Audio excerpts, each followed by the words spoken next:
یہ کہانی ہے ایسے شخص کی جسے دنیا نے کمزور سمجھا، مگر وہ اپنی للکار سے سب کو حیران کر گیا۔ یہ داستان ہے ایک ایسے عشق کی جو آزمائشوں میں گھرا مگر پھر بھی زندہ رہا۔ یہ صرف جنگ نہیں، یہ زندگی اور موت کے درمیان ایک فیصلہ ہے۔ محبت یا خودداری، ایک لڑکی جسے مشکل ترین فیصلہ کرنا تھا۔ کیا وہ اپنی للکار میں کامیاب ہوگا؟ کیا یہ محبت بچ پائے گی؟ جاننے کے لیے مکمل کہانی سنیں۔ یہ سفر آسان نہیں تھا، اور جو ہونے والا ہے وہ آپ کی سوچ سے بھی زیادہ خطرناک ہے۔ تیسرے روز میڈم صفورہ نے اس معاملے پر ہم دونوں سے لمبی چوڑی میٹنگ کی۔ وہ اکیلے میں عمران سے بات کرنا چاہتی تھی، مگر عمران نے مجھے بھی اپنے ساتھ رکھا۔ بظاہر میرے ساتھ رہنے کا کوئی فائدہ نہیں تھا، لیکن وہ جان بوجھ کر مجھے ساتھ رکھتا تھا، جیسے ہر معاملے میں میری تربیت کا خواہاں ہو۔ کم از کم میری سمجھ میں تو یہی بات آتی تھی۔ آج میڈم کا رویہ بالکل بدلا ہوا تھا۔ وہ اس موضوع پر کوئی بات کرنا نہیں چاہتی تھی کہ سلیم کی موت کیسے واقع ہوئی۔ وہ اس پر بھی اصرار نہیں کر رہی تھی کہ اس نے خود ہی چھلانگ لگائی ہے۔ وہ اس قضیے کو ایک طرف رکھ کر ہمیں یہ سمجھانے کی کوشش کرنے لگی کہ جو ہونا تھا وہ ہو چکا، اب اس کی گہرائی میں جانے سے کوئی فائدہ نہیں۔ بین السطور وہ ہمیں یہ بھی بتا رہی تھی کہ اسے نادیہ سے بڑھ کر کوئی عزیز نہیں ہے، اور وہ اسے کسی بھی سچے یا جھوٹے الزام سے بچانے کے لیے ہر بڑی سے بڑی قیمت دے سکتی ہے۔ اس نے کہا، عمران، جو کچھ بھی ہوا بہت برا ہوا۔ اگر ہم چاہیں تو بال کی کھال بھی اتار سکتے ہیں، مگر ہو سکتا ہے کہ اس کے باوجود ہمیں کچھ بھی نہ ملے۔ میں نے اپنے طور پر پوری انویسٹیگیشن کی ہے، یہاں کسی چیز کا کوئی واضح ثبوت نہیں ہے۔ یہ بات تو ہم بھی جانتے ہیں کہ سر کی چوٹ کے سبب سلیم ٹھیک طور سے کھڑا نہیں ہو سکتا تھا۔ عین ممکن ہے کہ اس نے جان بوجھ کر اپنی جان نہ لی ہو۔ وہ کھڑکی کے پاس گیا ہو، کسی کو پکارنا چاہتا ہو، مگر توازن کھو کر گر گیا ہو۔ میں بریفلی یہ کہوں گی کہ کیوں نہ ہم ایک راستہ اختیار کریں جو سب کے لیے بہتر ہو۔ بے شک زندگی کی کوئی قیمت نہیں ہوتی، لیکن مادی نقصانات کا مداوع تو کسی نہ کسی حد تک کیا جا سکتا ہے۔ میں نے اپنی نئی اسکیم میں کنال کے 2 پلاٹ سلیم کی بیوہ کے نام کر دیے ہیں۔ مارکیٹ میں ان کی قیمت اب بھی 1.5 کروڑ سے کم نہیں۔ اسے 25 لاکھ روپیہ نقد دیا ہے، اور ہاں، کسی طرح کا شک ذہن میں نہ رکھنا، یہ سب کچھ حق حلال کی کمائی سے ہے۔ میں نے اور میرے مرحوم شوہر نے ریئل اسٹیٹ کے کام میں اپنا بہت سا خون پسینہ ایک کیا ہے۔ عمران اب بھی خاموش تھا۔ اس کے بعد میڈم نے ایک اور کام کیا۔ اس نے اپنا شولڈر بیگ کھولا اور بولی، دیکھو عمران، تمہارے دوست سلیم کی موت سے تم تینوں کا نقصان بھی تو ہوا ہے۔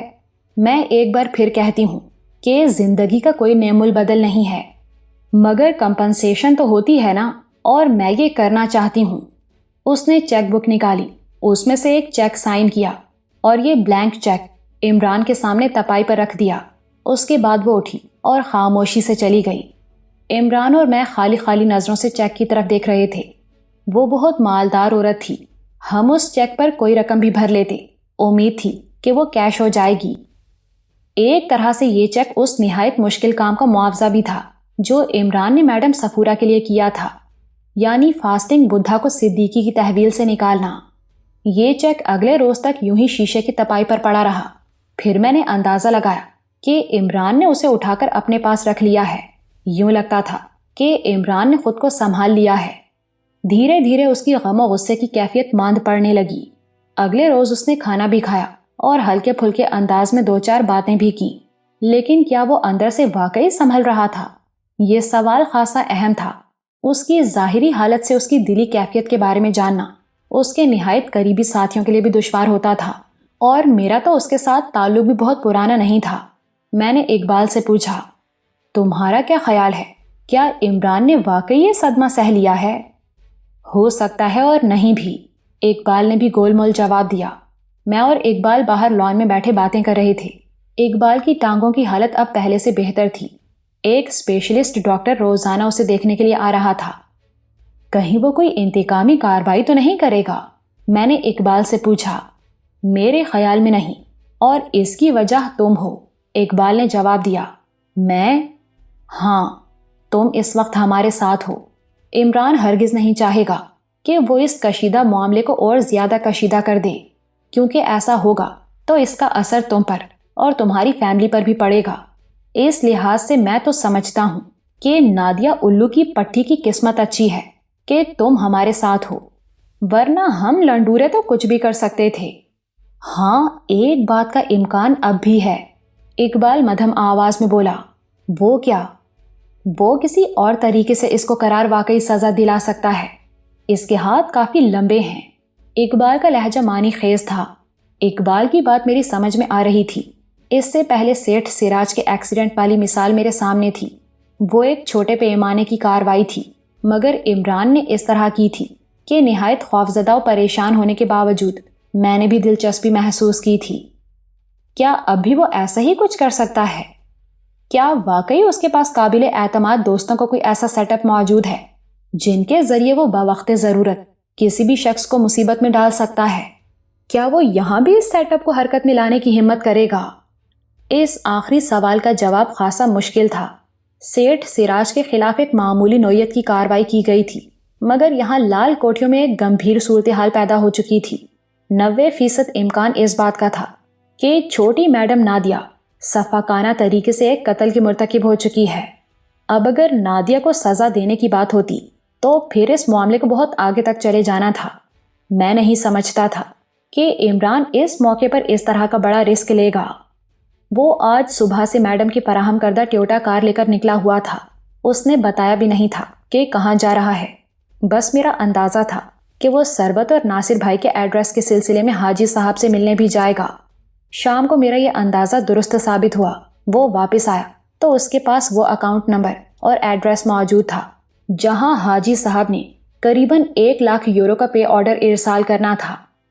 یہ فرینکفرٹ جرمنی کا ایڈریس تھا۔ یقینی بات تھی کہ اس بینک اکاؤنٹ سے ناصر بھائی کی قیام گاہ کا سراغ بھی لگایا جا سکتا تھا۔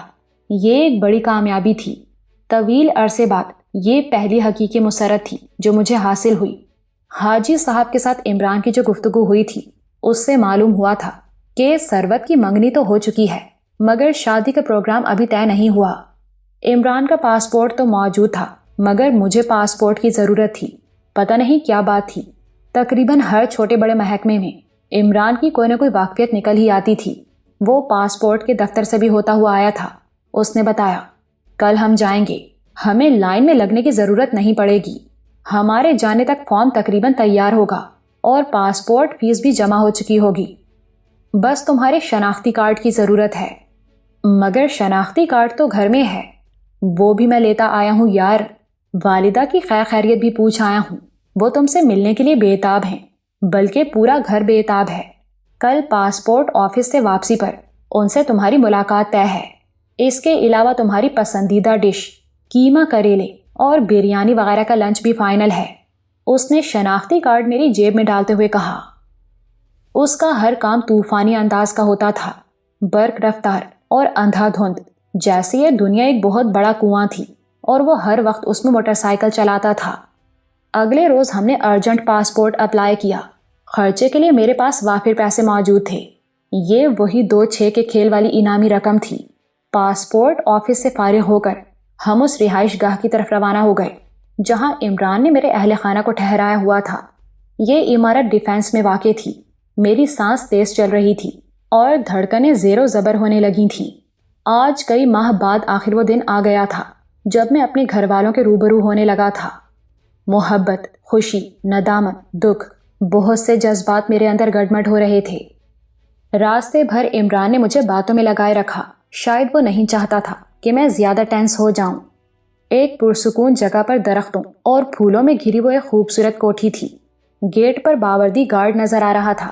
یہ کوئی ریٹائرڈ فوجی تھا۔ اس کی آنکھوں میں عقابی چمک تھی۔ عمران گاڑی اندر لیتا چلا گیا۔ پورچ میں بھی ایک سادہ پوش گارڈ موجود تھا۔ اس نے گاڑی کا دروازہ کھولا۔ میں نے ذرا دھیان سے دیکھا تو یہ عمران کا وہی آصف نامی ساتھی تھا جس نے عمران کے گھر ہماری غیر موجودگی میں قادر لمبے کی حفاظت و نگرانی کی تھی۔ والدہ، فرح اور عاطف بڑی شدت سے میرا انتظار کر رہے تھے۔ ان سے میرا ملاپ ناقابل فراموش اور نہایت رقت آمیز تھا۔ اس میلاد کی کیفیت میں شاید لفظوں میں بیان نہ کر سکوں۔ فرح مجھ سے چمٹ کر رہ گئی تھی۔ والدہ مسلسل میری پیشانی پر بوسے دیتی جا رہی تھیں۔ اگلا 1-1.5 گھنٹہ جیسے پلک جھپکتے میں گزر گیا۔ بہت سی باتیں ہوئیں، پھر بھی بہت سی ادھوری رہ گئیں۔ والدہ مجھے اور عمران کو ایک ساتھ دیکھ کر جیسے نہال ہو رہی تھیں۔ عمران چند ہی دنوں میں جیسے اس گھر کا ایک فرد نظر آنے لگا تھا۔ والدہ اسے بڑی روانی سے بیٹا اور فرح بھائی عمران کہہ کر پکار رہی تھی۔ یہ سب لوگ جیسے عمران کے سحر میں گرفتار تھے۔ مجھے ایک طرح کا حسد محسوس ہوا، لیکن سچی بات ہے کہ اس حسد کے اندر خوشی بھی پوشیدہ تھی۔ عاطف عمران کی چوٹوں کے بارے میں بار بار پوچھ رہا تھا۔ عاطف کے سوال کے جواب میں عمران نے کہا، یار میرا تو کام ہی چوٹوں کا ہے۔ تمہیں کہا تو ہے کہ کسی دن سرکس آؤ اور تماشا دیکھو، تمہیں پتہ چلے گا کہ وہاں ہمارے لیے کیسی کیسی کلاسیکل چوٹوں کا اہتمام کیا گیا ہے۔ کوئی بھی فنکار اس سہولت سے محروم نہیں ہے۔ کوئی موت کے کنویں میں اوندھے منہ گر کر مزے لے سکتا ہے، کسی کو ہاتھی کے پاؤں کے نیچے آنے کی آس ہوتی ہے، کسی کو بفرے ہوئے شیر سے جھپی ڈالنے کا موقع مل جاتا ہے۔ مگر بھائی آپ کو اتنی سخت جھپی کس نے ڈالی ہے؟ فرح نے عمران کے چہرے کی خراشوں اور نیلوں کی طرف اشارہ کرتے ہوئے پوچھا۔ ساری باتیں تمہیں یہیں بتا دوں گا، تو پھر تم شو دیکھنے کیسے آؤ گی؟ عمران نے اس کے سر پر ہاتھ رکھتے ہوئے بزرگانہ انداز میں کہا۔ والدہ کی آنکھیں آنسوؤں سے لبریز تھیں۔ وہ مجھے علیحدہ کمرے میں لے گئیں۔ انہوں نے میرے سامنے ہاتھ جوڑ دیے۔ میں نے تڑپ کر ان کے ہاتھ تھامے۔ امی کیوں گناہگار کر رہی ہیں؟ میں ہوں نہ گناہگار، مجھے پتا ہے کہ مجھ سے غلطیاں ہوئی ہیں، شاید انہی غلطیوں کی سزا مجھے اور ہم سب کو ملی ہے۔ میں نے سوچا تھا کہ تو سربت کو بھول سکتا ہے، وہ بھی اپنی علیحدہ زندگی شروع کر سکتی ہے۔ یہ میری غلطی تھی، کاش میں نے اس وقت تمہاری بات سمجھ لی ہوتی، پر اب بھی کوشش ہو سکتی ہے۔ عمران بیٹے نے مجھے سب کچھ بتایا ہے۔ وہ کہتا ہے کہ ناصر جرمنی میں ہے، اس کا ایڈریس بھی پتہ چل گیا ہے۔ وہ کہتا ہے کہ وہاں سروت کی بات وغیرہ تو طے ہو گئی ہے، لیکن شادی کے بارے میں ابھی کوئی تاریخ طے نہیں ہو سکی۔ ہو سکتا ہے کہ ابھی 3-4 مہینے اور لگ جائیں۔ تو مجھے کسی طرح ایک بار، صرف ایک بار ناصر اور سروت سے ملا دو۔ تیری خوشی کے لیے میں ان کے سامنے اپنی جھولی پھیلا دوں گی۔ وہ بول رہی تھیں اور روتی چلی جا رہی تھیں۔ میں نے انہیں دلاسا دیا، امی آپ بس دعا کریں، سب ٹھیک ہو جائے گا، مگر اب اس کام میں زیادہ دیر نہ کرو۔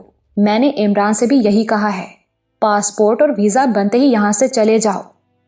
بس کسی طرح ایک بار فون پر ہی ناصر سے میری بات کرا دو، میں سب کچھ سنبھال لوں گی، سب کچھ ٹھیک کر لوں گی۔ میں نے والدہ کے ہاتھ کا پکا ہوا کھانا کھایا، بھائی بہن کے ساتھ بیٹھ کر باتیں کی۔ مجھے یوں لگا کہ دل کا بہت سا بوجھ ہلکا ہو گیا ہے۔ عمران مختصر طور پر میرے اہل خانہ کو بتا چکا تھا کہ سیٹھ سراج کے ساتھ میری کس طرح کی ٹینشن شروع ہوئی تھی، اور اس ٹینشن کی وجہ سے میرا کچھ عرصہ گھر سے دور رہنا کیوں ضروری ہے۔ اہل خانہ عمران کی ہر وضاحت سے مطمئن نظر آتے تھے۔ وہ واقعی ہر کسی کو قائل کر لیتا تھا۔ رخصت ہونے سے پہلے میری بہن فرح نے مجھے اپنے کمرے میں بلایا اور نمناک آنکھوں سے بولی، بھائی پچھلے ماہ باجی سروت کا ایک خط آیا تھا، اس لفافے پر بھیجنے والے کا ادھورا سا ایڈریس لکھا ہوا تھا، اور یقیناً وہ بھی فرضی تھا۔ باجی نے اپنی مجبوریاں لکھی تھیں اور وہ حالات لکھے تھے جن کی وجہ سے انہیں اچانک جانا پڑا۔ اس لفافے میں ایک خط آپ کے نام بھی تھا۔ فرح نے مٹھی میں دبا ہوا ایک تہہ شدہ کاغذ مجھے تھما دیا۔ میری رگوں میں لہو سنسنا اٹھا۔ میں نے کھول کر دیکھا، یہ سروت کی جانی پہچانی تحریر تھی۔ بے ساختہ میری نگاہیں الفاظ پر پھسلنے لگیں۔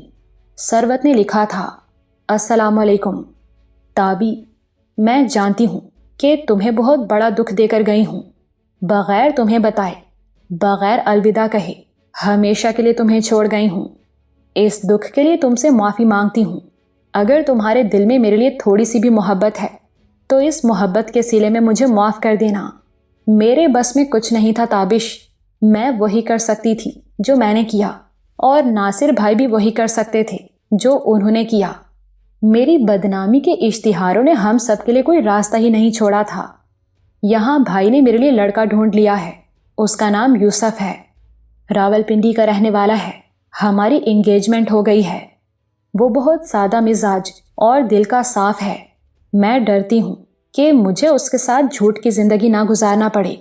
لیکن میں جن حالات سے گزری ہوں وہ اتنے سنگین ہیں کہ میں ان کے بارے میں یوسف کو بتا بھی نہیں سکتی۔ بہرحال کوئی اچھا وقت آیا تو ہو سکتا ہے کہ تھوڑا بہت بتا بھی دوں۔ فی الوقت خدا سے دعا کرتی ہوں کہ وہ مجھے نئے راستے پر چلنے کا حوصلہ اور ہمت بخشے۔ میں جانتی ہوں تابی، ابھی تمہارے زخم ہرے ہیں، بہت تکلیف ہو رہی ہوگی، لیکن وقت بہت بڑا مرہم ہے، جلد ہی دکھ کی یہ شدت برقرار نہیں رہے گی، اور پھر دیکھنا زندگی خود ہی جینے کا راستہ ڈھونڈ لے گی۔ مجھے پورا یقین ہے تمہاری زندگی میں کوئی بہت بہت اچھی لڑکی آئے گی، وہ مجھ سے کہیں بڑھ کر تمہارا خیال رکھے گی، تمہارے سارے دکھ اپنی پلکوں سے چن لے گی۔ میں نے تمہارے لیے اللہ سے رو رو کر مانگا ہے، اور سب کہتے ہیں کہ وہ ٹوٹے ہوئے دلوں کی دعا سنتا ہے۔ جو کچھ ہوا ہے اسے تقدیر کا لکھا سمجھ کر قبول کرنے کے سوا کوئی چارہ نہیں۔ تابش، میری واپسی کی آس نہ رکھنا اور نہ مجھ بدقسمت کو ڈھونڈنے کی کوشش کرنا، کیونکہ اس سے کچھ حاصل نہیں۔ آج کے بعد ہم ایک دوسرے کو بس اپنی نیک تمناؤں میں یاد رکھیں گے۔ خدا حافظ۔ ہم لال کوٹھیوں میں 3 دن مزید رہے۔ اس دوران میں عمران کافی حد تک نارمل ہو چکا تھا۔ یوں لگتا تھا کہ سلیم کی موت کا دکھ وہ پی گیا ہے۔ میڈم صفورہ نے نادیہ سے بھی ہم تینوں کی ملاقات کرا دی تھی۔ اس ملاقات میں نادیہ نے یہ تو ہرگز تسلیم نہیں کیا کہ وہ سلیم کے قتل کی ذمہ دار ہے، تاہم اس نے اس بات پر معذرت ضرور کی تھی کہ اس کی وجہ سے سلیم ناگہانی موت کا شکار ہوا۔ ایک موقع پر اس نے یہاں تک کہہ دیا کہ عمران اسے سلیم کی موت کا ذمہ دار سمجھتا ہے تو اس کے خلاف کیس درج کرا دے، وہ پولیس تفتیش میں پورا تعاون کرے گی اور اس سلسلے میں ذرا سا رنج بھی دل میں نہیں رکھے گی۔ ظاہر تھا کہ یہ سب منہ زبانی باتیں تھیں، اور یہ باتیں بھی وہ یقیناً میڈم صفورہ کی ہدایت کے مطابق کہہ رہی تھی۔ آخر میں وہ بولی، جو غلطی مجھ سے ہوئی ہے میں اس کو بالکل تسلیم کرتی ہوں، اور اس کے لیے آپ لوگوں سے ہاتھ جوڑ کر معافی بھی مانگتی ہوں۔ میرے کہنے پر سلیم کو مارا پیٹا گیا تھا، اور یہ خاصی سخت مار پیٹ تھی۔ دراصل میرا رویہ سلیم کے ساتھ کوئی خاص نہیں تھا۔ میں اپنے ملازموں کو ویسے تو خوش رکھتی ہوں، مگر ان کی دھوکہ دہی سے مجھے ہمیشہ بہت چڑ رہی ہے۔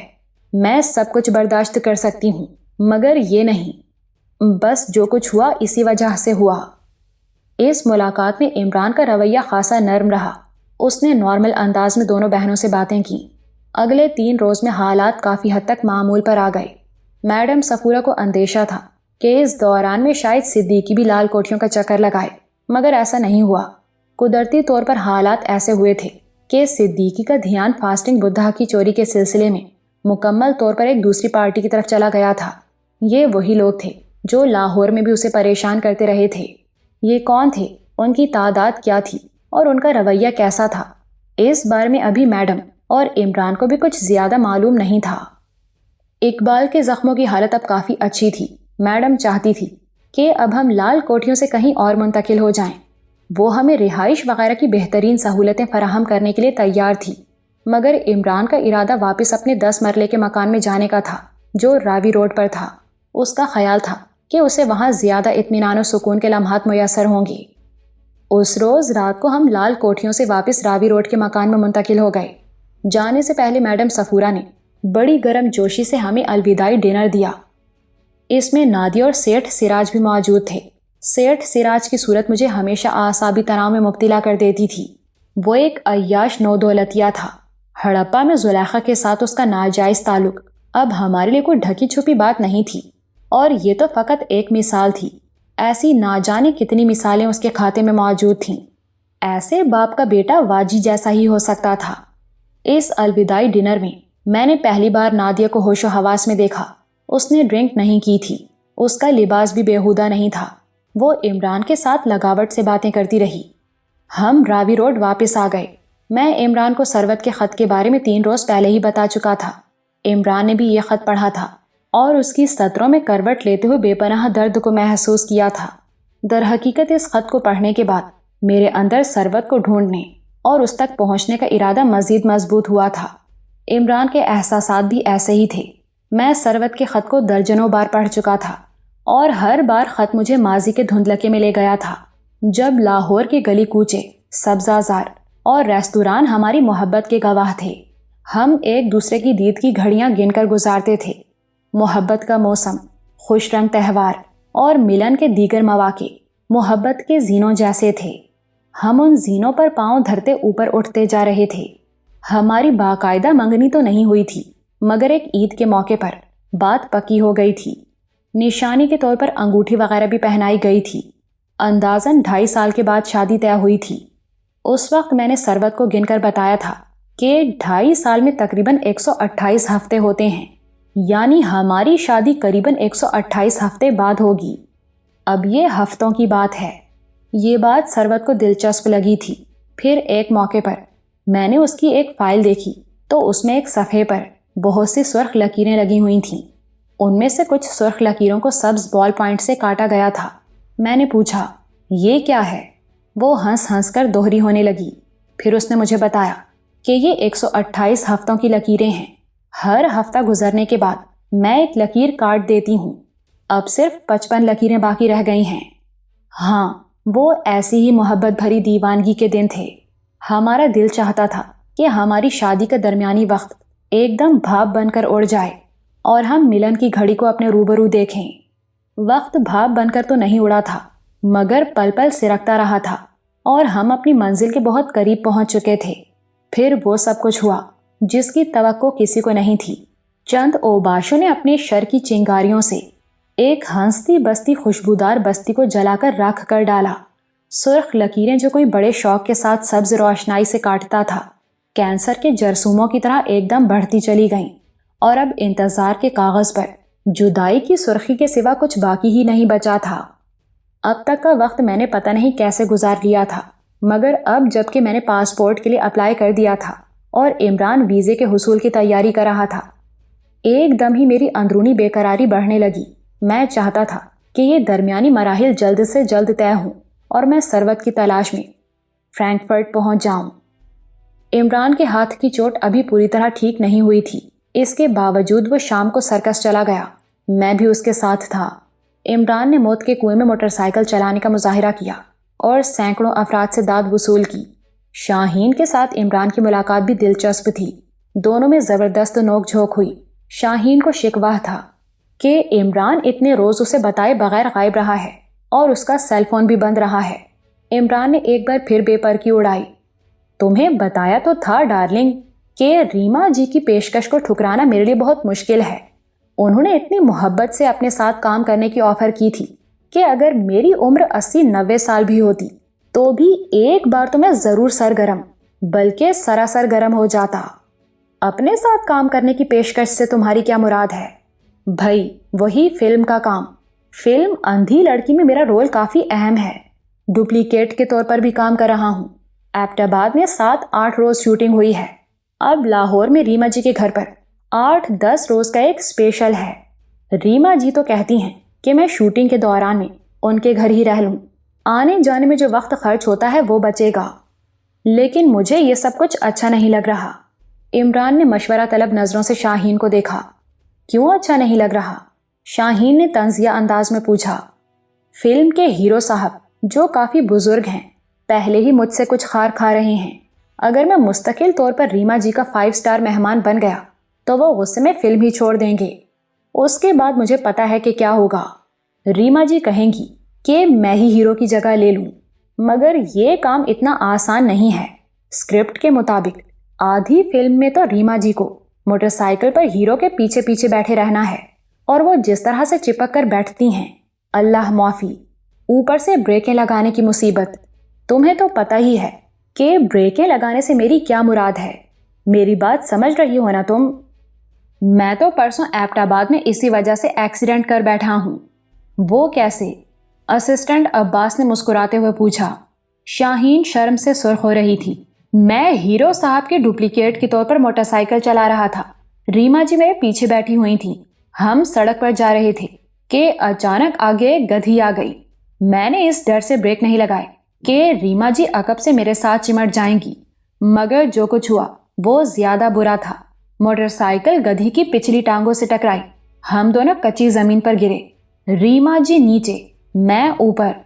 بالکل فلمی پوز تھا۔ میرے سر پر تھوڑی سی چوٹ بھی لگی۔ ریما جی تو ہنس ہنس کر لوٹ پوٹ ہو رہی تھیں۔ ویسے بھی بڑی بے باک ہیں، کہنے لگی، عمران اس سے تو اچھا تھا کہ تم بریک ہی لگا لیتے۔ زبردست، بہت فنی، شاہین نے زہر خند مسکراہٹ کے ساتھ کہا۔ اور شاہین ڈیئر، یہ بات بھی کچھ ایسی غلط نہیں کہ سر پر چوٹ لگنے سے کبھی کبھی بندے کا حافظہ وقتی طور پر ختم شدھ ہو جاتا ہے۔ 1-2 منٹ کے لیے تو مجھے بھی یاد نہیں رہا کہ ریما جی کے اوپر سے اٹھنا ہے۔ ریما جی کو بھی شاید یہ سب کچھ اچھا لگ رہا تھا۔ وہ تو ڈائریکٹر صاحب بھاگے ہوئے آئے اور انہوں نے ہمیں یاد دلایا کہ ہم موٹر سائیکل پر سے گر چکے ہیں۔ شاہین تنک کر بولی، مجھے تو لگ رہا ہے کہ تمہارا حافظہ ابھی تک متاثر ہے۔ ریما وغیرہ تمہارے ساتھ تھی ہی نہیں، تم اکیلے ہی گدھی سے ٹکرائے اور گدھی کے اوپر ہی گرے۔ اس گدھی کی بو ابھی تک تمہارے کپڑوں سے اور تمہاری بیہودہ باتوں سے آ رہی ہے۔ پھر وہ اسسٹنٹ مینیجر عباس سے مخاطب ہوئی، عباس صاحب، کل سے میں ان کے ساتھ موٹر سائیکل پر انٹری نہیں دوں گی، یہ میرا حتمی فیصلہ ہے۔ اس کے بعد وہ گھومی اور پاؤں پٹکتی ہوئی آفس سے باہر نکل گئی۔ او بات تو سنو یار، ہیلو ہیلو، عمران اسے پکارتا ہوا اس کے پیچھے پیچھے باہر نکل گیا۔ عباس بولا، اب منانے اور ماننے میں آدھ پون گھنٹہ تو لگے گا ہی، مگر مزے کی بات یہ ہے کہ روٹھنے کا جرمانہ بھی شاہین ہی دے گی۔ اسے کسی ریسٹورنٹ میں آئس کریم کھلائے گی یا کافی شافی پلائے گی۔ یہ تو واقعی زیادتی ہے، میں نے کہا۔ روٹھو تو جیب بھی اپنی ہلکی کرو، بس یہ ان دونوں کا اسٹائل ہے۔ لیکن ویسے فراخ دل ہے ہیرو بھائی، شاہین کے گھر والوں کا پورا خیال رکھتا ہے۔ ابھی پچھلے دنوں اس کے چھوٹے بھائی کی موٹر سائیکل جم سے چوری ہو گئی۔ عمران نے گھر میں خبر ہونے سے پہلے اسے نئی موٹر سائیکل لے دی۔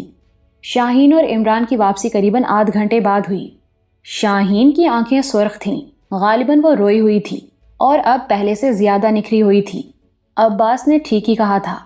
عمران نے آتے ساتھ ہی اعلان کیا، اٹھو بھائی تابی، آج ڈنر گھر میں ہی کرنا ہے۔ شاہین ہمیں کھانا خود بنا کر کھلانے والی ہے، یہ دیکھو چکن بھی لے آئی ہے۔ اس نے شاہین کے پھولے ہوئے شولڈر بیگ کی طرف اشارہ کیا۔ گھر پہنچتے ہی شاہین نے کچن یوں سنبھالا جیسے وہ اس کا اپنا کچن ہو۔ اندازہ ہوا کہ وہ 2-4 بار پہلے بھی یہ کچن استعمال کر چکی ہے۔ اس نے اپنے بال سمیٹ کر ایپرن میں باندھ لیے اور آستینیں اڑس لیں۔ عمران اس کا ہاتھ بٹا رہا تھا۔ تیزی سے کام کرتی ہوئی وہ دلکش نظر آتی تھی۔ یہ بات تو عیاں تھی کہ وہ عمران کو چاہتی ہے، مگر عمران کی اندرونی پوزیشن کیا ہے یہ وہ خود ہی بتا سکتا تھا۔ کھانا پکانے کے ساتھ ساتھ وہ گھر کو بھی سنبھال رہی تھی، بستروں کی چادریں درست کر رہی تھی، بکھرے ہوئے برتن کچن میں پہنچا رہی تھی اور باقی اچھاڑ پچھاڑ کو درست کر رہی تھی۔ ساتھ ساتھ وہ عمران کی گھریلو ملازمہ کو بھی سخت سست کہتی جا رہی تھی۔ کھانا شاندار تھا، اس نے بلیک پیپر اور شاشلک بنایا تھا، ساتھ میں کنگ سائز کوک تھی۔ ریسٹورنٹ کا سا مزہ آ گیا۔ جب ہم کھانا کھا رہے تھے دروازے پر دستک ہوئی۔ یہ کون بلا آ ٹپکی؟ عمران بڑبڑایا۔ آنے والی بلا ہی تھی۔ عمران نے دروازہ کھولا تو سامنے چھوٹی میڈم نادیہ کھڑی تھی۔ ایک سادہ پوش گارڈ اس کے ہمراہ تھا جو اسے دروازے تک چھوڑ کر اور سیلیوٹ کر کے گاڑی میں واپس چلا گیا۔ ہم نادیہ کو یہاں دیکھ کر بھونچکا رہ گئے۔ بہرحال وہ معقول حالت میں تھی، یعنی نشہ نہیں کیا ہوا تھا اور لباس بھی سلجھا ہوا تھا۔ اس نے ساڑھی زیب تن کر رکھی تھی، کانوں میں ڈائمنڈ کے جھمکے تھے۔ دیکھو عمران، کیسے شاندار وقت میں تمہیں پکڑا ہے، وہ چہکی اور ناک سکیڑ کر کھانے کی خوشبو لی، پھر بولی، لگتا ہے کہ ہنرمند ہاتھوں نے کھانا بنایا ہے۔ ہاں، اس سے ملو، یہ ہے شاہین، ہمارے ساتھ ہی کام کرتی ہے۔ او ہو، تو یہ ہے شاہین۔ نادیہ نے ہونٹوں کو سکوڑ کر اوہو کی طویل آواز نکالی۔ بھائی بڑی تعریف سنی ہے تمہاری۔ اس نے مصافحہ کے لیے شاہین کی طرف ہاتھ بڑھایا۔ آئیے آپ بھی کھانا کھائیے۔ شاہین نے مصافحہ کر کے دعوت دی۔ دعوت تم کس حیثیت سے دے رہی ہو؟ گھر والی کی حیثیت سے یا پھر گھر آئی ہوئی کی حیثیت سے؟ عمران چہکا۔ ابھی تو گھر آئی ہوئی ہے، آگے کا پتہ نہیں۔ دراصل کرکٹ کے میچ کی طرح رومانس کے بیچ میں بھی آخری بال تک یعنی شادی تک کچھ نہیں کہا جا سکتا۔ جوڑی تو اچھی ہے، نادیہ مسکرائی، تاہم اس مسکراہٹ کے پیچھے میں نے زہر کی لہر محسوس کی۔ چائنیز پسند کرتی ہیں آپ؟ شاہین نے جلدی سے پوچھا۔ بھائی تم لوگوں کے ساتھ بیٹھ کر تو مجھے کچھ بھی کھانا اچھا لگے گا، ویسے جو آپ کھا رہے ہو یہ بھی ٹھیک ہے۔ یہ چائنیز ہی تو ہے، عمران نے کہا۔ اچھا یہ چائنیز ہے؟ نادیہ کے لہجے کی تہ میں گہرا طنز تھا۔ اس نے جیسے خاموشی کی زبان میں کہا تھا، اس جیسی عام لڑکی ایسا ہی چائنیز بنا سکتی ہے۔ شاہین کے چہرے پر رنگ سا آ کر گزر گیا۔ وہ پلیٹ لینے کے بہانے جلدی سے کچن کی طرف چلی گئی۔ نادیہ کی آمد سب کو ہی ناگوار گزری تھی۔ ایک بے تکلف ماحول کھچے کھچے ماحول میں بدل گیا۔ نادیہ جتنی دیر موجود رہی، اس کی زہر میں بجھی ہوئی نگاہیں شاہین کا طواف کر رہی تھیں، لیکن لب و لہجے کے نیچے گہرائی میں تیز نشتر کی سی چبھن تھی۔ شاہین کو جلدی جانا تھا، اس لیے وہ چلی گئی۔ نادیہ بھی قریباً 1 گھنٹہ وہاں موجود رہی۔ اس نے عمران سے کہا کہ وہ راستے میں مینار پاکستان اور بادشاہی مسجد کی رنگ برنگی روشنیاں دیکھ کر آئی ہے۔ وہ شہر کے اس حصے کی طرف کبھی نہیں آئی۔ وہ ان جگہوں کو قریب سے دیکھنا چاہتی ہے۔ عمران نے کہا، اب تو بہت دیر ہو چکی ہے، پھر کسی دن صحیح۔ پھر کسی دن کیوں؟ کل کیوں نہیں؟ چلو ٹھیک ہے، عمران نے ٹالنے کے لیے کہا۔ غالباً اس کا خیال تھا کہ وہ آنے سے پہلے فون کرے گی اور وہ کوئی بہانہ بنا دے گا، مگر ہوا یہ کہ اگلے روز وہ بغیر اطلاع کے ہی آ دھمکی۔ عمران ابھی شو سے واپس آیا ہی تھا اور نہا رہا تھا۔ آج بھی نادیہ نے نہایت قیمتی سوٹ پہنا ہوا تھا۔ ہاف سلیوز میں اس کی باہیں جگمگا رہی تھیں۔ عمران نے پسو پیش کیا، لیکن وہ اڑی رہی۔ عمران کو جانا پڑا۔ اس کی واپسی رات کو قریباً 2:30 بجے ہوئی۔ ظاہر ہے کہ وہ کھانا وغیرہ بھی کھا کر آئے تھے۔ کچھ کھانا وہ پیک کروا کر بھی لائی۔ وہ کسی اونچے چائنیز ہوٹل کا کھانا تھا۔ شاید وہ ہمیں بتانا چاہتی تھی کہ یہ ہوتا ہے چائنیز۔ وہ بازار کی ٹوٹی پھوٹی سڑک پر ناک بھوں چڑھا رہی تھی اور عمران سے کہہ رہی تھی کہ وہ لوگ اس گھٹن زدہ گرد آلود ماحول میں کیسے رہتے ہیں۔ تیسرے روز جب میں اور عمران پاسپورٹ لینے کے لیے مہران گاڑی پر نکلے تو بازار میں پہنچ کر ٹھٹک گئے۔ بازار کی ٹوٹی پھوٹی سڑک پر بڑی تیزی سے کام ہو رہا تھا۔ عمران نے ایک تھڑے کے قریب جا کر کار آہستہ کی۔ یہاں چاچا نذیر، تایا رحمت، ماسٹر تاج دین اور اس عمر کے دیگر حضرات بیٹھے تھے۔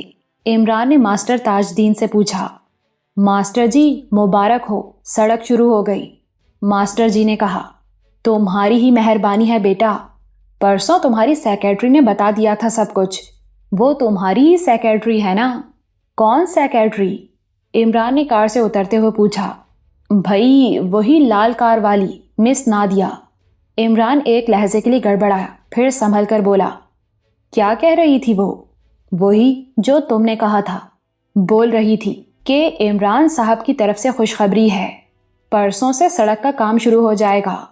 اس وقت تو پورا یقین نہیں آیا تھا، مگر اب آ گیا ہے۔ تمہارے بڑے احسان ہیں بیٹا ہم سب پر، اب کس کس کا شکریہ ادا کریں؟ ویسے تم نے کوئی دفتر وغیرہ کھولا ہے؟ میرا مطلب ہے یہ سیکرٹری۔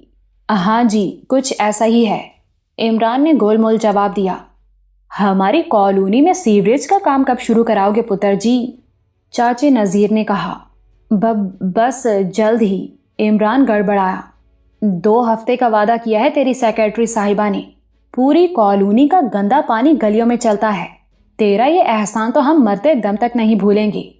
اللہ لمبی عمر کرے تیری اور تیری سیکرٹری شادیہ کی۔ نذیرے، شادیہ نہیں نادیہ، ایک تو ہر لفظ کا حلیہ تباہ کر دیتا ہے، رحمت نے کہا۔ کون بیاہ کر لیتا ہے؟ بہر نذیر نے کان پر ہاتھ دھرا۔ ایک نوجوان نے ہنس کر کہا، پاؤں قبر میں چلے گئے، مگر چاچے کو آواز بیاہ اور شادیہ وغیرہ ہی کی آئے گی۔ سب ہنس پڑے۔ عمران بھی اس ہنسی میں شریک ہوا اور پھر الجھا سا گاڑی میں بیٹھ گیا۔ چند اور افراد بھی موقع پر آ گئے اور عمران کو ستائشی نظروں سے دیکھ رہے تھے۔ یہ کیا چکر چلا رہی ہے یہ الو کی پٹھی؟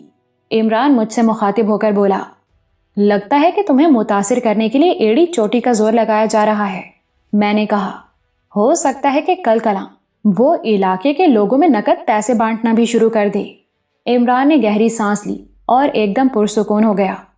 چلو خلق خدا کا بھلا ہونا چاہیے، چاہے کسی طرح بھی ہو، وہ ڈرائیونگ کرتے ہوئے بولا، مگر اس کے بدلے جب وہ تم سے بلا کی طرح چمٹ جائے گی تو پھر؟ چلو یہ بھی ایک نیا تجربہ ہوگا کہ بلا کیسے چمٹتی ہے۔ اتنی خوش فہمی میں بھی نہ رہو۔ ایسی عورتیں جب کسی مرد کو جیتنے کے چکر میں پڑ جاتی ہیں تو بہت آگے نکل جاتی ہیں۔ کتنا آگے نکلے گی؟ بارڈر پار کر جائے گی۔ ایسی عورتوں کے نزدیک کوئی بارڈر شارڈر نہیں ہوتا، میں نے معنی خیز انداز میں کہا۔ خوشی بس اس بات کی ہے کہ میرے گونگے یار نے اب تھوڑا تھوڑا چہکنا شروع کر دیا ہے۔ باقی نادیہ کے بارے میں پریشان ہونے کی کوشش نہ کر جگر، ابتدائے عشق ہے، روتا ہے کیا، آگے آگے دیکھ ہوتا ہے کیا۔ اسی دوران میں عمران کے فون کی بیل ہوئی اور نادیہ کا فون آ گیا۔ عمران نے مجھے سنانے کے لیے موبائل کا اسپیکر آن کر دیا۔ ہیلو ڈیئر، کیسے ہو؟ نادیہ نے شیریں آواز میں پوچھا۔ بالکل ٹھیک، کہاں جا رہے ہو؟ بس ذرا مارکیٹ تک۔ اور کون ساتھ ہے؟ کوئی نہیں۔ چائنیز فوڈ والی ہے تو بتا دو، پھر فون کر لوں گی۔ اس سے صرف سرکس میں ملاقات ہوتی ہے، وہ ہر وقت مجھ سے چمٹی نہیں رہتی۔ تمہارے دماغ سے تو چمٹی رہتی ہے۔ عمران نے جواب میں کچھ نہیں کہا۔ ارے ناراض نہ ہو جانا سویٹ ہارٹ، میں تمہاری ناراضگی مول نہیں لے سکتی۔ تو پھر ایسی باتیں کیوں کرتی ہو؟ ویری سوری، کان پکڑتی ہوں بھائی۔ اور ہاں، آج اپنے گھر کے باہر کوئی تبدیلی محسوس کی تم نے؟ سڑک بن رہی ہے اور لوگوں کا خیال یہ ہے کہ یہ کام میں نے شروع کروایا ہے۔ تم نے ہی تو کروایا ہے ڈارلنگ، اور ابھی اور بہت کچھ کراؤ گے۔ تم میں سچ مچ میجک ہے۔ میرا بس چلے نا تو پتہ ہے کیا کروں؟ کیا کرو؟ تمہاری ہر مسکراہٹ کا صدقہ اتارنا شروع کر دوں۔ مسکراہٹ کا صدقہ 1,00,000 روپیہ، لافٹر کا نذرانہ 2,00,000، یوں 2-4 ہفتوں میں ہی اپنی ساری پونجی تم پر لگا دوں۔ تم جو بات بات پر مجھے امیر کبیر ہونے کا تانا دیتے ہو، تو یہ تانے ہمیشہ کے لیے ختم ہو جائیں۔ اس کے بعد میں عام سے کپڑے پہن کر تمہارے پیچھے تمہاری پھٹیچر موٹر سائیکل پر بیٹھوں، گول گپے، آلو چنے اور سموسے کھاؤں، پورے شہر میں تمہارے ساتھ لور لور پھروں۔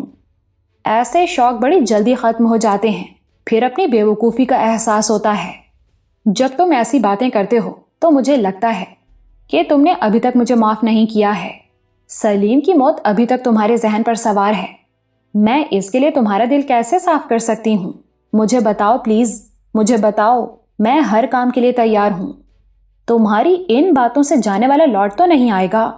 بہرحال جو ہو گیا سو ہو گیا، اب اس کا ذکر نہ ہی چھیڑیں تو اچھا ہے۔ اچھا نہیں چھیڑتی۔ بتاؤ آج شام کیا کر رہے ہو؟ کچھ خاص نہیں۔ ٹھیک ہے، میں 10 بجے تمہیں فون کروں گی۔ اوکے، عمران نے کہا اور سلسلہ منقطع کر دیا۔ 2 چہروں والی عورت، میں نے نفرت سے کہا۔ اسی دوران میں ایک اور کال آ گئی۔ اس مرتبہ دوسری طرف بڑی میڈم صفورہ تھی۔ ہیلو عمران، کیسے ہو؟ وہ باوقار انداز میں بولی۔ بالکل ٹھیک میڈم، کوئی خدمت؟ نہیں، ابھی چند دن آرام کرو، کھاؤ پیو اور توانائی بحال کرو۔ خاص طور سے اقبال کی صحت بہتر ہونی چاہیے۔ آپ کیسی ہیں میڈم؟ عمران نے پوچھا۔ بالکل خیریت سے، اور آج کل خوش بھی ہوں۔ میں نادیہ میں کافی چینج محسوس کر رہی ہوں۔ مجھے لگتا ہے کہ تمہارے ساتھ میل جول اس کے مزاج پر اچھا اثر ڈال رہا ہے۔ الکوہل بھی کم لے رہی ہے۔ میں چاہتی ہوں کہ تم تھوڑا تھوڑا وقت اس کے لیے نکالتے رہو۔ جیسے آپ کا حکم میڈم۔ نہیں بھائی، یہ حکم نہیں، یہ تو ایک دوستانہ درخواست ہے۔ مجھے مارچ میں ایک نمائش دیکھنے جاپان جانا ہے۔ 1 ہفتے کا ٹور ہوگا۔ میں تو چاہتی ہوں کہ تم اور نادیہ بھی پروگرام بناؤ اور میرے ساتھ چلو۔ عمران نے خاموشی اختیار کی تو وہ جلدی سے بولی، یہ بھی حکم نہیں ہے، درخواست ہے بھائی، آرام سے سوچ لینا، ایسی کوئی جلدی نہیں ہے۔ رسمی گفتگو کے بعد میڈم نے عمران کو خدا حافظ کہا۔ عمران گمسم تھا، اس کے تاثرات سے کچھ بھی اندازہ لگانا مشکل تھا۔ اس سے اگلی رات میں نے اور اقبال نے ایک عجیب تماشا دیکھا۔ میڈم نادیہ شام 7 بجے ہی آ گئی تھی۔ اس روز عمران کی سرکس سے چھٹی تھی۔ نادیہ کا پروگرام تھا کہ وہ عمران کو کہیں باہر لے کر جائے گی، لیکن ایسا ہو نہیں سکا۔ بارش شروع ہو گئی۔ نادیہ وہیں گھر میں ہی ہمارے ساتھ بیٹھی رہی۔ اس کا ڈرائیور اور گارڈ ایک سرخ ہونڈا کار میں تھے۔ یہ گاڑی بازار سے باہر بڑی سڑک پر کھڑی تھی۔ ان دونوں حکم کے غلاموں کو ساری رات بھی گاڑی میں گزارنا پڑتی تو کوئی فرق نہیں پڑتا تھا۔ نادیہ بڑی بے تکلفی سے ہمارے ساتھ گپ شپ کرتی رہی۔ وہ اپنا خاص تکبرانہ انداز چھوڑ کر ہم سے گھل مل جانے کی خواہش رکھتی تھی۔ شاید اس کی خواہش تھی کہ وہ ہمارے درمیان شاہین کی جگہ لے سکے، مگر ایسا ہونا ممکن نہیں تھا۔ نادیہ لاکھ کوشش کرتی، مگر اس کی باتوں سے تصنع کی بو آتی تھی۔ اپنے اور عمران کے رومانس کے حوالے سے اب وہ ہم سے کھل کر بات کر رہی تھی۔ اس نے بولڈ انداز میں بتایا کہ اس نے عمران کو اس پہلی رات میں ہی پسند کر لیا تھا جب وہ کوٹھی میں داخل ہوا اور شیرے کے ساتھ اس کی طوفانی جھڑپ ہوئی۔ وہ سارے واقعے کی تفصیل مزے لے کر بیان کرتی رہی اور بتاتی رہی کہ وہ کس طرح کلوز سرکٹ ٹی وی پر وہ سارے منظر دیکھتی رہی تھی۔ بارش زور پکڑ گئی تو نادیہ نے آئیڈیا دیا کہ کارڈ کھیلے جائیں۔ ہم عمران کے کمرے میں کارڈ کھیلنے لگے۔ کارڈ کھیلنے کے دوران میں ہی انکشاف ہوا کہ آج اقبال کی سالگرہ ہے۔ نادیہ نے فوراً ڈرائیور کو اس کے سیل فون پر کال کی اور اسے کیک وغیرہ لانے کو کہا۔ آدھ پون گھنٹے بعد بارش میں بھیگا ہوا ڈرائیور بہت بڑا کیک اور بہت سا باربیکیو لے کر پہنچ گیا۔ ہم نے اقبال کی 26ویں سالگرہ کا کیک کاٹا اور ہلا گلا کیا۔ اس دوران میں نادیہ نے ایک چابی نکالی اور اقبال کو دیتے ہوئے کہا، یہ میری طرف سے تمہارے لیے سالگرہ کا تحفہ۔ یہ کیا ہے جی؟ نئی سوزوکی کار، وہ اطمینان سے بولی۔ دراصل یہ عمران کے لیے تھی، تمہاری اور تابش کی باری بعد میں آتی، مگر اپنی برتھ ڈے کی وجہ سے تم نمبر لے گئے، اب عمران کے لیے اور آ جائے گی۔ اس 5 لاکھ کے تحفے پر ہم واقعی حیران ہوئے۔ اقبال نے رسمی احتجاج کیا، مگر وہ تو ہم سب پر بالکل ریشۂ ختمی ہو رہی تھی اور اس کی وجہ کوئی ڈھکی چھپی نہیں تھی۔ وہ ہر قیمت پر عمران کو متاثر کرنا چاہ رہی تھی۔ عمران کا حصول جیسے اس کے طوفانی مزاج کے لیے ایک چیلنج بنا ہوا تھا۔ 10 بجے کے قریب بارش ایک دم شدت اختیار کر گئی۔ کھڑکیوں پر پانی کی تابڑ توڑ بوچھاڑیں برسنے لگیں۔ اس صورتحال میں نادیہ کا پیدل چل کر 2 فرلانگ دور کھڑی گاڑی تک جانا ممکن نہیں تھا، اور وہ تو شاید خود بھی یہی چاہتی تھی کہ اسے زیادہ سے زیادہ وقت عمران کے ساتھ گزارنے کا موقع ملے۔ اقبال نے 2-3 لمبی جماہیاں لیں، پھر مجھے آنکھ سے اشارہ کیا۔ میں اور اقبال اٹھ کر اپنے کمرے میں آ گئے۔ عمران اور نادیہ وہیں بیٹھے کارڈ کھیلتے رہے۔ بارش رکنے کا نام نہیں لے رہی تھی۔ کچھ دیر بعد میں بستر پر اونگھنے لگا۔ نہ جانے کب میری آنکھ لگ گئی۔ مجھے اقبال نے ہی بلا کر جگایا تھا۔ میری نظر وال کلاک پر گئی۔ رات کا 1 بجنے والا تھا۔ گرج چمک کے ساتھ بارش کا سلسلہ بدستور جاری تھا۔ میں نے سوالیہ نظروں سے اقبال کا چہرہ دیکھا۔ اس نے ہونٹوں پر انگلی رکھ کر مجھے خاموش رہنے کا اشارہ کیا اور سرگوشی کے انداز میں بولا، آؤ میرے ساتھ۔ میں نے چپل پہنی اور اٹھ کر دبے پاؤں اقبال کے پیچھے چل دیا۔ ہم بغلی دروازے سے نکلے اور گیراج میں آ گئے۔ وہاں گھوم کر گھر کی سائڈ والی راہداری میں پہنچے اور بارش کی بوچھاڑوں سے بچتے بیک یارڈ میں پہنچ گئے۔ یہاں نیم تاریکی تھی اور اقبال کی آنکھوں میں شرارت کی چمک نظر آ رہی تھی۔ اس نے ایک کھڑکی کی باریک جھری سے آنکھ لگائی۔ کچھ دیر بعد وہ پیچھے ہٹ گیا اور مجھے جھری میں سے دیکھنے کا موقع دیا۔ اندر کا منظر توجہ طلب تھا۔ لمبے صوفے پر نادیہ عمران کے ساتھ بیٹھی ٹی وی دیکھ رہی تھی۔ وہ عمران کے ساتھ لگ کر بیٹھی ہوئی تھی اور زبردست رومانی موڈ میں دکھائی دیتی تھی۔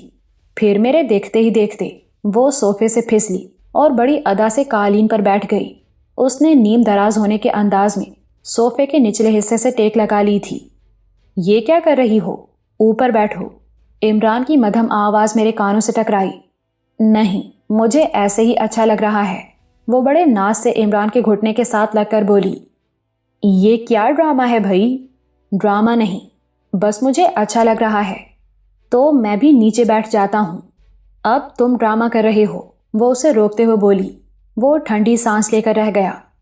وہ بڑے ہیجان خیز انداز میں اس کے گھٹنے سے لگی ہوئی تھی۔ اس کے تعلق میں سب سے نمایاں چیز ہیجان ہی نظر آتی تھی۔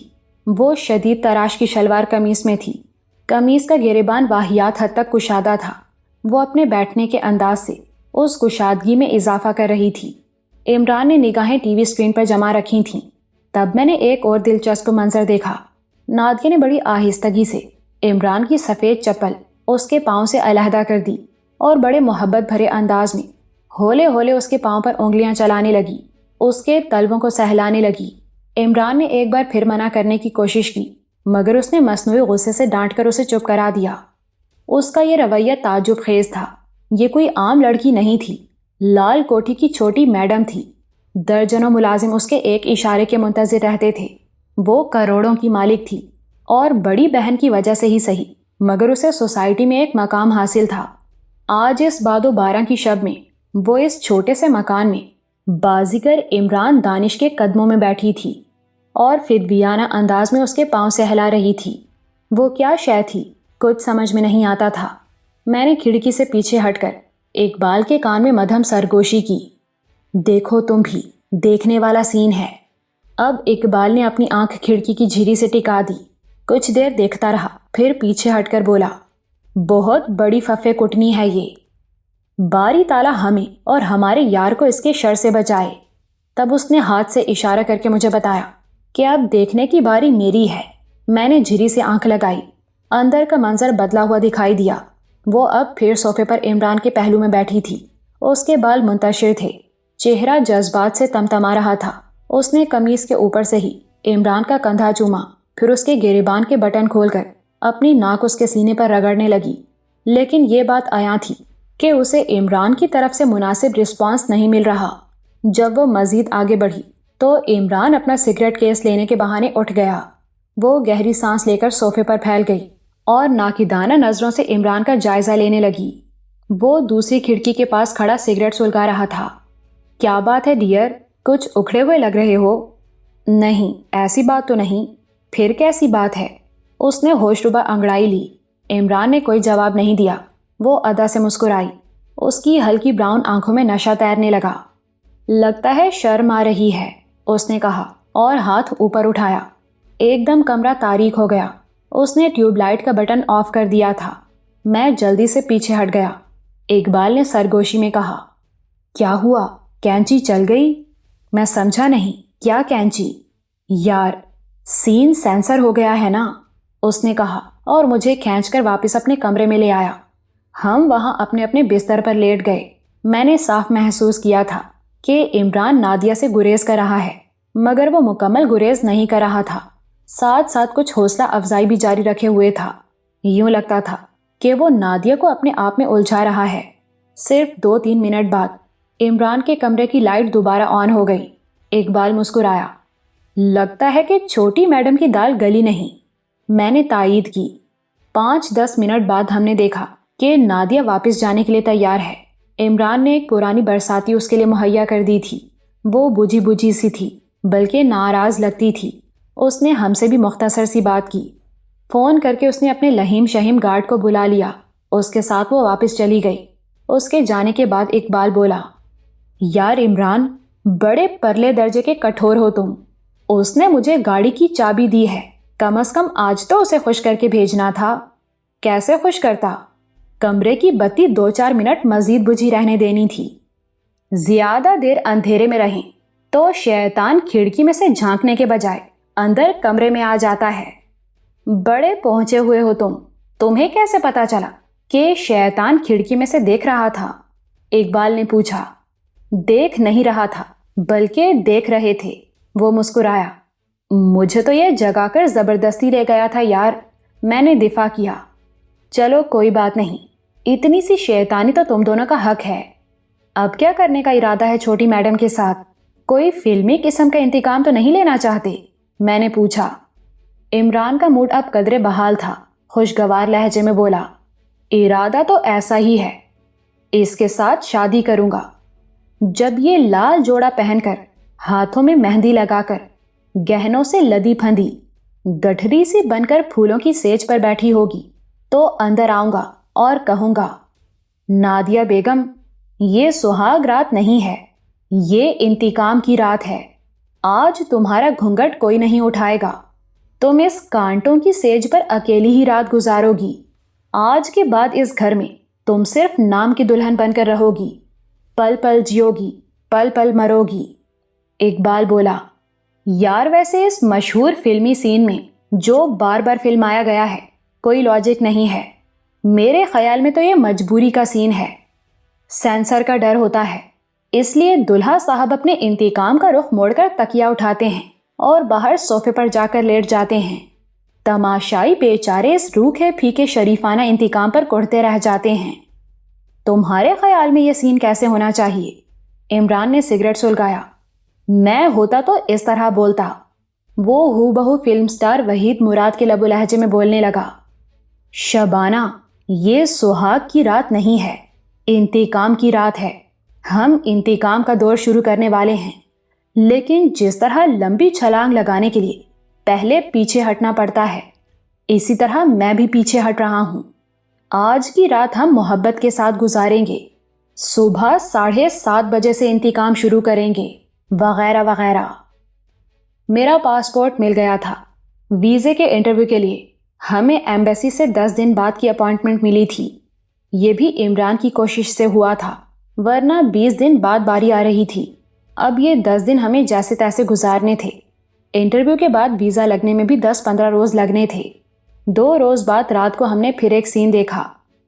یہ سین پہلے والے سین سے زیادہ تہلکہ خیز تھا۔ شکر کا مقام یہ تھا کہ جس وقت نادیہ نے گھر کے دروازے پر دستک دی، صرف 5 منٹ پہلے ہی شاہین ہمارے پاس سے اٹھ کر گئی تھی۔ نادیہ کی آمد محسوس کر کے ہم نے فوراً شاہین کی موجودگی کے اہم آثار کمرے سے ختم کر دیے۔ نادیہ آج بھی شاندار ساڑھی میں تھی۔ اس کا موڈ قدرے بہتر نظر آتا تھا، مگر آج اس کے چہرے پر خاص قسم کی تمتماہٹ بھی موجود تھی۔ یہ تمتماہٹ بتا رہی تھی کہ اس نے 1-2 پیگ لگا رکھے ہیں۔ اس نے اس امر پر اطمینان کا اظہار کیا کہ علاقے میں سڑک کی تعمیر کا کام تیزی سے جاری ہے۔ آج جو شولڈر بیگ نادیہ کے کندھے سے جھول رہا تھا وہ نسبتاً بڑا تھا، کچھ پھولا ہوا بھی نظر آتا تھا۔ نادیہ نے اقبال سے پوچھا کہ اس نے اپنی نئی گاڑی ڈرائیو کر کے دیکھی ہے۔ گاڑی میں بیٹھ کر تو دیکھا ہے، مگر ابھی ڈرائیو نہیں کی، اقبال نے کہا۔ تو پھر جاؤ، ایک چکر لگا کر آؤ تم اور تابش۔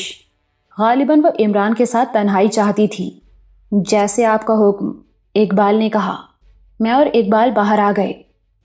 بلو کلر کی نئی مہران باہر موجود تھی۔ ہم بازار سے نکل کر مارکیٹ کی طرف چلے گئے۔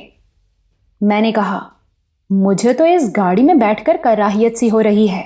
لگتا ہے کہ یہ گاڑی نہیں ہے، کسی کی ہوس کاری کا پیشگی معاوضہ ہے، اور اس کے علاوہ شاید سلیم کے خون کی قیمت بھی ہے۔ لگ تو مجھے بھی ایسے ہی رہا ہے، مگر فی الحال مجبوری ہے، اقبال نے کہا۔ ہم نادیہ کے عجیب و غریب کردار، اس کی شعلہ صفتی اور آتش پائی پر بات کرتے رہے۔ وہ ایک بگڑی تگڑی امیر زادی سے بھی آگے کی چیز تھی۔ ہم نے آئس کریم وغیرہ کھائی، پھر آدھ پون گھنٹے میں واپس آ گئے۔ اقبال نے گاڑی گھر سے کچھ فاصلے پر ہی روک دی۔ اس کی آنکھوں میں ایک بار پھر پرسوں والی شریر چمک موجود تھی۔ اس کی جیب میں ڈپلیکیٹ چابی موجود تھی۔ اس چابی سے اس نے آواز پیدا کیے بغیر چھوٹا گیٹ کھولا اور میرے ساتھ اندر چلا گیا۔ ابھی ہم برآمدے میں ہی پہنچے تھے کہ اندر سے بلند آوازیں سنائی دے رہی تھیں۔ ان میں نادیہ کی آواز نمایاں تھی۔ وہ کسی بات پر عمران سے جھگڑ رہی تھی۔ آج معاملہ گرم ہے بھائی، اقبال نے میرے کان میں سرگوشی کی۔ وہ مجھے ساتھ لے کر راہداری سے گزرا اور پھر اسی کھڑکی کے سامنے پہنچ گیا جہاں پرسوں رات بھی ہم نے اندرونی منظر دیکھا تھا۔ اس کھڑکی میں جھری اقبال جان بوجھ کر رکھتا تھا۔ اس بات کا پتہ مجھے 2 روز بعد چلا۔ کمرے سے ابھرنے والی آوازیں اب صاف سنائی دے رہی تھیں۔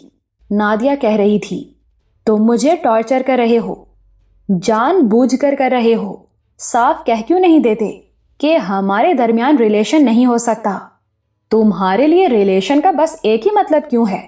ضروری تو نہیں کہ ریلیشن کے لیے ہم اکٹھے ایک بستر پر سوئیں۔ ہم اچھے دوستوں کی طرح بھی رہ سکتے ہیں۔ یہ سب کہنے سننے کی باتیں ہیں عمران، وہ بھڑکے لہجے میں بولی۔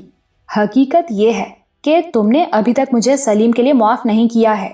تمہارے دل میں وہی گرہ پڑی ہوئی ہے، اس کا دکھ سینے میں لے کر بیٹھے ہوئے ہو تم۔ میری طرف دیکھتے ہو تو تمہاری آنکھوں میں نفرت چمک اٹھتی ہے۔ نادیہ کی آواز بہکی ہوئی تھی۔ بنارسی ساڑھی کا چمکیلا پلو اس کے کندھے سے ڈھلک گیا تھا۔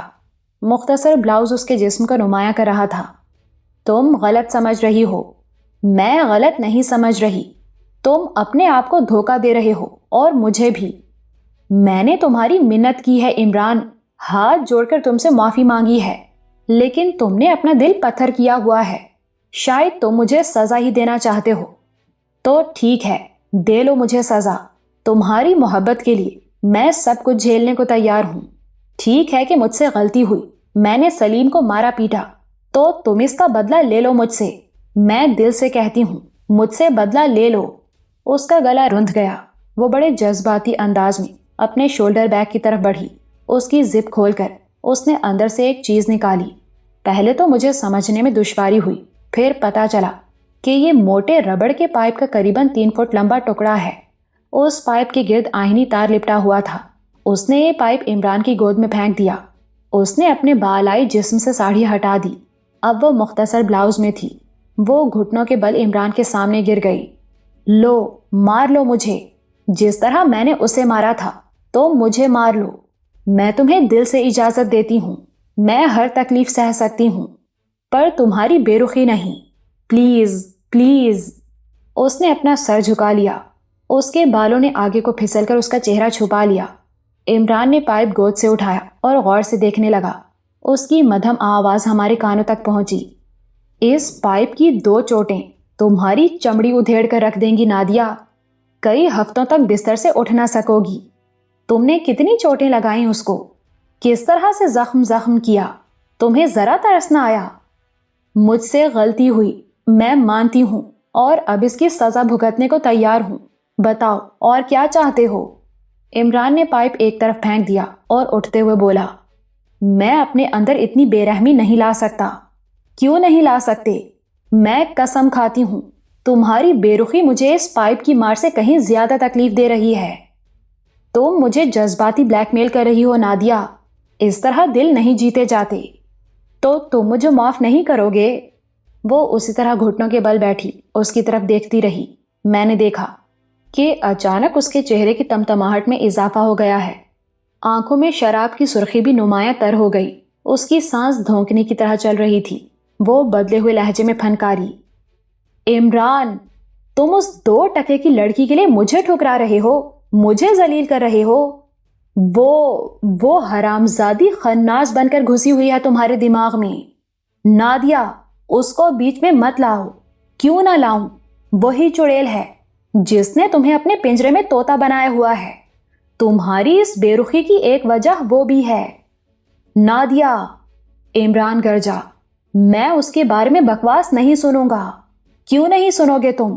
میں سناؤں گی۔ حرامزادی، کسبی، کتیا۔ نادیہ جنونی انداز میں دھاڑی، میں تمہیں اس کے قابل ہی نہیں رہنے دوں گی۔ میں برباد کر دوں گی، تمہیں برباد کر دوں گی۔ ایک دم ہی اس کا پارا 7ویں آسمان کو چھونے لگا تھا۔ وہ لپک کر ٹیبل کی طرف گئی۔ وہاں بیئر کی بڑی بوتل پڑی تھی۔ نادیہ نے ٹیبل پر مار کر ایک چھناکے سے بوتل توڑ دی۔ وہ ٹوٹ کر ایک تیز دھار ہتھیار کی طرح ہو گئی۔ اب یہ ہتھیار نادیہ کے ہاتھ میں تھا۔ وہ ہے جانی انداز میں چلاتی ہوئی عمران پر جھپٹی۔ اس نے بے دریغ عمران کے چہرے کو نشانہ بنایا۔ عمران نے بر وقت پیچھے ہٹ کر چہرہ بچایا اور اس کی بوتل والی کلائی پکڑ لی۔ کمرے میں کوہرام سمچ گیا۔ اب ہم بھی کھڑے نہیں رہ سکتے تھے۔ ہم کمرے کا دروازہ دھکیلتے ہوئے اندر گھس گئے۔ نادیہ بالکل دیوانی ہو رہی تھی۔ وہ عمران پر گالیوں کی بوچھاڑ کر رہی تھی۔ اپنے لمبے ناخنوں سے اس کا چہرہ نوچنے کی کوشش کر رہی تھی۔ اس پر ٹانگیں چلا رہی تھی۔ اسے اپنے کپڑوں کا کچھ ہوش نہیں تھا۔ اس کا بالائے جسم تو نیم اریاں ہو ہی چکا تھا۔ اب لگتا تھا کہ اس کی ساڑھی زیریں جسم سے بھی اس کا ساتھ چھوڑ جائے گی۔ ہم نے مل کر اسے بامشکل سنبھالا۔ عمران نے اس کے منہ پر 2 زوردار تھپڑ رسید کیے۔ وہ چکرا کر دیوار سے ٹکرائی اور گر گئی۔ اس کے باوجود وہ پھیپھڑوں کی پوری طاقت سے چلا رہی تھی۔ ہذیانی انداز میں پتہ نہیں کیا کیا بول رہی تھی۔ اس کے نقوش بگڑ گئے تھے اور رنگت سیاہی مائل ہو گئی۔ وہ کراہنے لگی اور بڑبڑانے لگی۔ عمران نے اقبال کو اشارہ کیا۔ وہ جلدی سے انجیکشن لے آیا۔ یہ بے ہوشی کا وہی انجیکشن تھا جو اس سے پہلے عمران اور اقبال نے سمن آباد میں کنول کے بھائی قادرے کو دیا تھا۔ میں نے اور اقبال نے نادیہ کو دبوچا۔ اس کا جسم نرم تھا اور منہ سے شراب کی بو آ رہی تھی۔ وہ کسمسائی، مگر عمران نے اس کے بازو میں دوا انجیکٹ کر دی۔ بے شک یہ گھر کا اندرونی کمرہ تھا، مگر کچھ دیر پہلے نادیہ کے چلانے چنگھاڑنے کی آواز اتنی بلند تھی کہ قریبی گھروں تک بھی پہنچی تھی۔ پڑوسی زاہد دیوار پر سے آوازیں دے رہا تھا اور گھر کا بیرونی دروازہ بھی کھٹکھٹایا جانے لگا تھا۔ عمران کے اشارے پر اقبال باہر گیا اور پڑوسیوں کو مطمئن کر کے آیا۔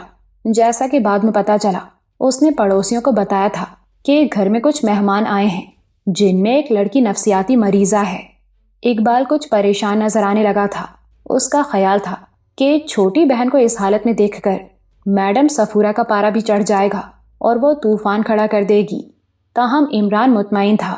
اس نے کہا، گھبرانے کی بات نہیں یار، میں خود ڈرائیور اور گارڈ کے ساتھ جاؤں گا اور اسے چھوڑ کر آؤں گا۔